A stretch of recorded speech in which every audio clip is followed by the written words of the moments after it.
So, how is everybody doing today?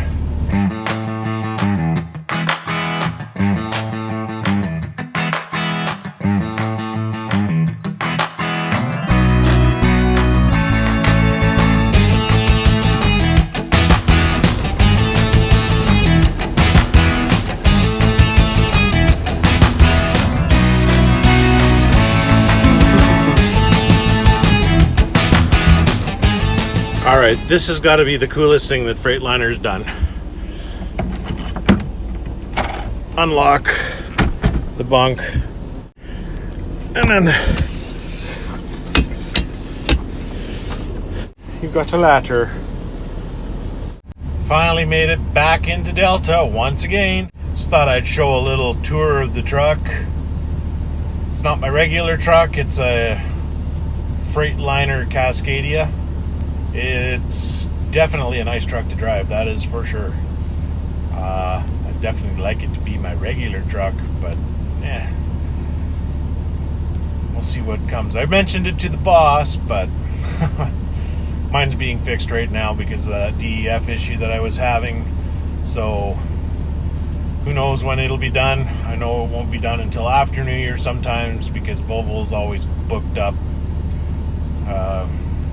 Yeah, this thing is just a really nice truck. This has a couple other little neat things too that my Volvo doesn't have. I know some do and some don't. And I'll show those right away too. So one being are these great overhead compartments. It's got one in the back, one in the front. It's got a shelf up top, and then another overhead compartment, and a spot for a microwave.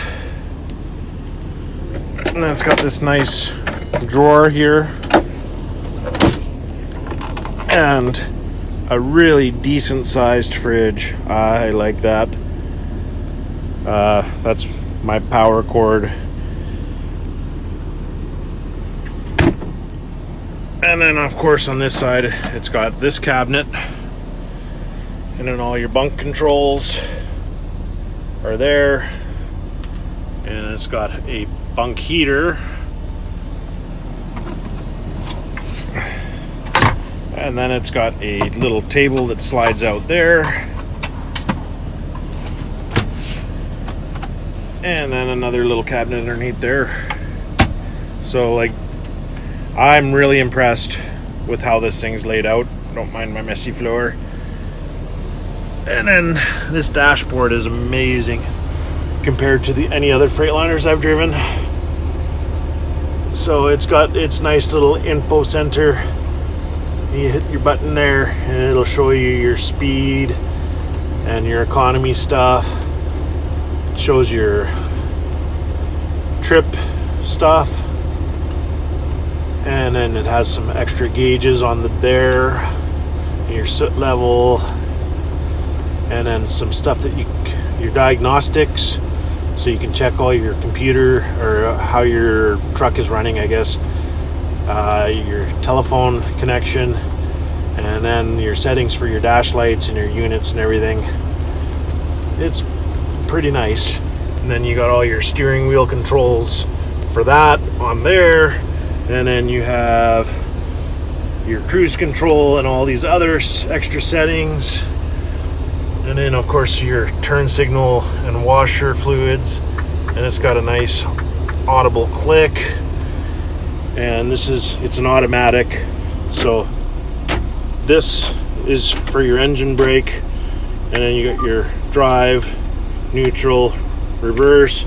If you push and hold the end, it'll put it into manual mode. If you tap it, it puts it into performance mode.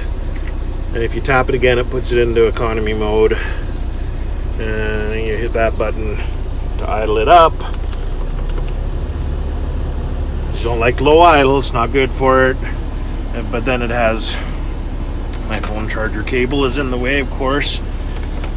Then it's got, nice air gauge for your tractor and trailer brakes. Oil temperature. another air pressure gauge.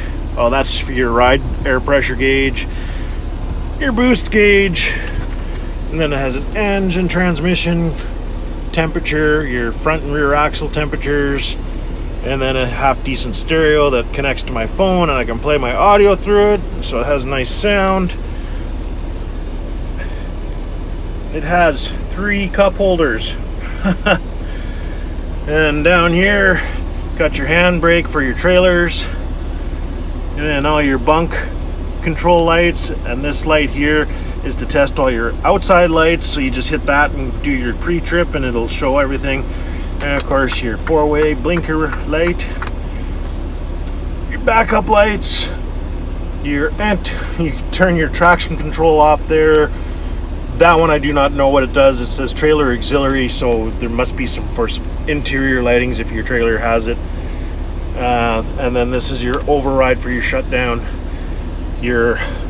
Turns your hill assist off, so when you come to a stop and you take your foot off the brake, it'll hold the brakes for a few seconds. You can turn that off. And this is your engine fan, so you can override your automatic fan. And then this is just optional, it doesn't do nothing. And then it has your interaxle diff lock, your interaxle, which locks your front and back axles, your diff lock, your slider for your 5th wheel, and then your suspension. So like, I don't know, the Volvo has most of that, but this is just so much nicer. And these seats are so comfortable compared to a Volvo seat. It's just awesome. Anyway, my little tour. Hopefully you guys enjoyed it. I'll give you guys a tour of my Volvo when I get it back. But if I could have my way, I would take this truck over in a heartbeat, even though it is an automatic. And it's a 12-liter Detroit. Don't let the 12-liter fool you. It's got balls. It has an amazing engine brake, and yeah, I really like it. Anyway, I've been driving this for a week, and supposedly I'll be driving it for one more trip next week, or after New Year's, because I have one more trip that I leave New Year's Eve, or not New Year's Eve, New Year's Day Eve, or whatever. I leave at 1 o'clock on I leave at midnight on the 2nd. So that's my tour of this awesome Freightliner Cascadia. I believe it's a 2017, maybe a 2018. So it's actually 6 years newer than the Volvo that I drive right now. And like I said, I love it. I wish I could be in this truck all the time, but I can't, so I'll enjoy it while I can. I did mention to the boss that I'd like to be in it all the time. We'll see. You never know. Anyway, have a great one, and we'll catch you on the next video. Leave a comment down below. Hit the thumbs up if you like this video. Subscribe if you're new to the channel. And catch you on the next trip. Cheers.